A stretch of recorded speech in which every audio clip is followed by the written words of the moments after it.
मंत्रियों थोड़ी देर तो ऐसे रहे और फिर मंत्रियों से बोले एक दर्पण लाया जाए। दर्पण जानते हैं, शीशा, दर्पण ले आओ। तो मंत्री लोग एक शीशा ले आए, राजा ने दर्पण लिया और दर्पण में खुद को देखने लगे। अब कल्पना करिए कि दशरथ जी कोई सामान्य नहीं है, जिनके लिए कहते हैं धर्म धुरंधर गुण निधि ज्ञानी हृदय भगति मति सारंग पाणी। धर्म धुरंधर है दशरथ जी, धर्म को जानने वाले हैं। और भरी रात सभा में क्या कर रहे हैं, हाथ में शीशा लेके बैठे हुए। अभी मान लो यहाँ कथा चल रही हो और बीच कथा में कोई शीशा लेके खुद को ही देख रहा हो, तो योग्य है?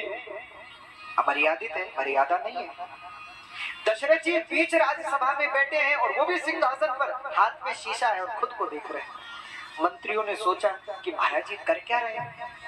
5 मिनट हुआ, 10 मिनट हुआ, 15 मिनट हुए, तब साहस करके मंत्रियों ने पूछ ही लिया, महाराज ये आप क्या कर रहे हैं। कहते हैं जब सुमंत्र जी ने ये प्रश्न किया तो महाराज दशरथ ने सुमंत्र जी से कहा, हे मंत्रीवर, बोले ये दर्पण मुझसे कुछ कह रहा है। क्या कहा? ये दर्पण मुझसे क्या कर रहा है, कह रहा है। क्या कह रहा है? बोले दर्पण मुझसे कह रहा है कि राजा अब तो इस सिंहासन पर बैठने के लायक नहीं है। क्यों?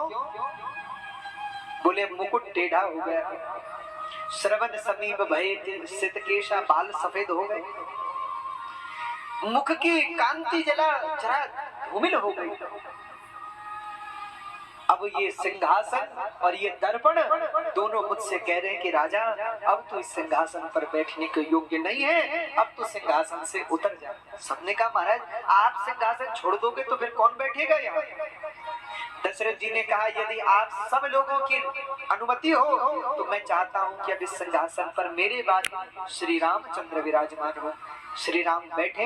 कहते हैं जो मंत्रियों ने सुना तो सबने कहा धन्य हो महाराज, आपने बहुत अच्छा विचार किया। ये है मर्यादा। आजकल की समस्या तो ये है कि लोग घर तब तक नहीं छोड़ते जब तक घर वाले निकाल नहीं देते। जब घर वाले निकाल दे तब जाकर के लोगों का घर छूटता है। तो इससे पहले कि घर वाले निकाल दें उससे पहले तुम ही घर छोड़ दो। अब बुरा मानने की बात नहीं है। जिनकी अवस्था हो चली है माताओं बहुत ध्यान से सुनो, पुरुष लोग हैं, माताएं हैं, और 50 नहीं तो कम से कम 60 तो मान लो। 50-60 वर्ष उम्र हो गई, अब घर में बच्चे हैं, बहुएं हैं, उनसे कहो कि अब आप लोग संभालो, आपका घर है, अब हमारा कोई लेना देना नहीं। पर आजकल की समस्या ये है कि अवस्था 80 वर्ष हो गई, 90 वर्ष हो गई, हाँ फिर भी घर में झगड़ा ही चल रहा है।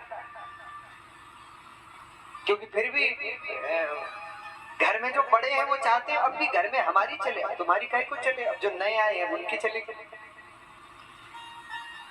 अब इससे पहले कि वो अधिकार छीन ले उससे पहले अधिकार सौंप देना चाहिए। हाँ इससे पहले घर वाले कहें कि तुम आप ज्यादा ही बोलते हो, निकलो बाहर, उससे पहले करना ये चाहिए कि अब जो बहू आई है, बेटा है, पुरुष लोग हैं वो अपने बेटे को, माताएं हैं वो अपनी बहुओं को घर की जिम्मेदारी सौंप दें कि भैया ये घर है, ये धन है, ये चाबी है, ये जो कुछ है अब तुम जानो, तुम्हारा काम जाने, हमने आज तक बहुत किया, अब हमारे बस का नहीं है, अब हम क्या करेंगे, अब हम भगवान का भजन करेंगे।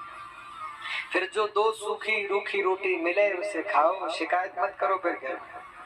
हाँ जो रूखी रोटी मिले तो ठीक, न मिले तो बेटा, जो मिले उसे पाओ, भगवान का भजन करो, मौन रहो, तो फिर उससे सम्मान भी बना रहेगा और उससे भगवान का भजन भी होगा।